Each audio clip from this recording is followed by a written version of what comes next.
Alright, so we're making our homemade laundry soap. We need a new batch made.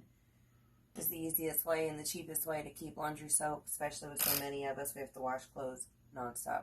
So we got the Fels naphtha. It helps with the stains and stuff. There's already one bar right here grated down with this little cheese grater that I like to use.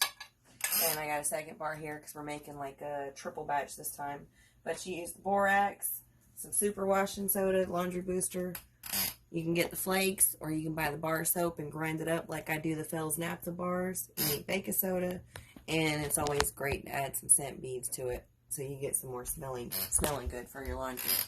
Anyways, you basically just grind this down. The rest of it's more or less a powder. If it's in clumps like the baking soda, you want to break it up real good.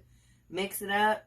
Put it in your airtight container. I have an animal cracker bin that I use. It works really well for one batch. That works well for one batch. So, but just so you know, that's about what it'll make.